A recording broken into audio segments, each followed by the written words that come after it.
Hello, welcome to Homer for November 4th, 2024. Hosefathoi darapan tasapene san masiles. Tro nautagore genetilioen poleacre dene tetre qui appara priamoi oturesi. Toisin dan tenor pep numenos erca coreoen.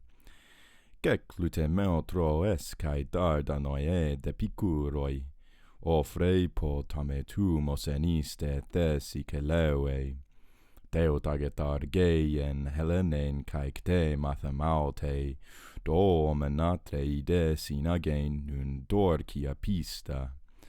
Pseu samenoi makomes datot nu nutikerdion he min, el per mai Elpomaek teles tahina me rexomen hode.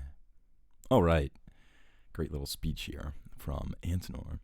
So, thus spoken, all the kings of the Achaeans praised Nestor, and I guess they got right to it. But the Trojans, right at this time, there was beginning a gathering of the Trojans in the high city of, it's the high Trojan city of Ilion. It was gathering together, and it was a fearful gathering, right? So it was not going too well at within by the doors of Priam. And to all these Trojans who are gathered here, Antenor spoke, where he began speaking. What is this, right?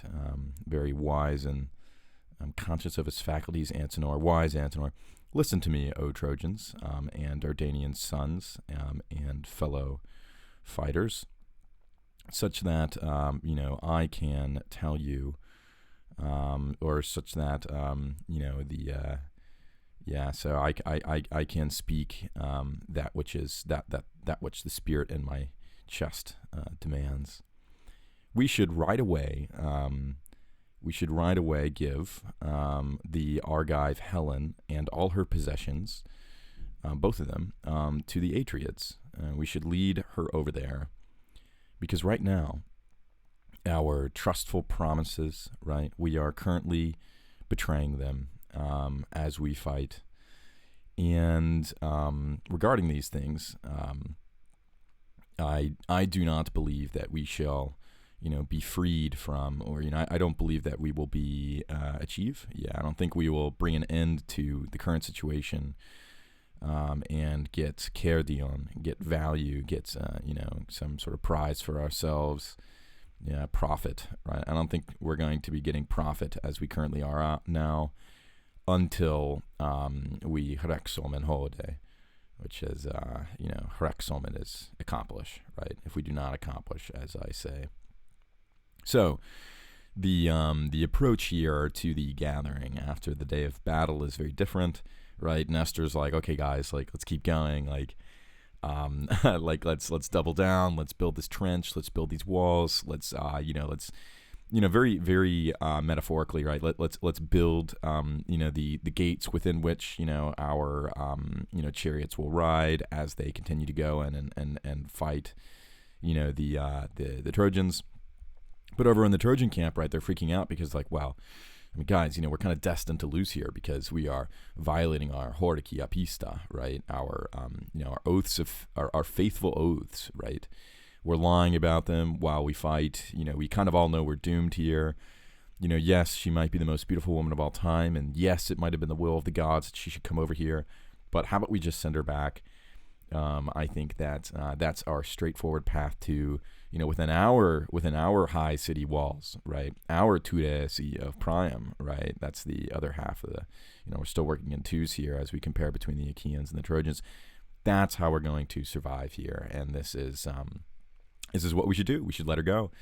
Let's let her and her, beautiful long hair head back to the Achaeans, and let's move on. Which obviously is not going to happen, and I guess that's for next time. But I also think that the profit motivation, I feel, is a characterization of the Trojans versus the Achaeans. if you remember, the Achaeans are like, they're all sort of like, what's valuable to them is like, the ashes for their sons, right? What's valuable to them is like, very realistic honor related things like nice cuts of meat, right? What's not so valuable to them, right? The end of their motive is to go for, honor and glory, as opposed to, kerdion he mean. Kerdion is just such an important word here because I think it's bound up with so much, more profitable, more advantageous, but it's just an interesting, interesting word. I'm sure there's much to be said for the root of kerdos, but sometimes in a bad sense, cunning, right, as opposed to, the sort of like open pursuit of honor that the Achaeans have. Anyway, thank you so much for listening, and have a wonderful day.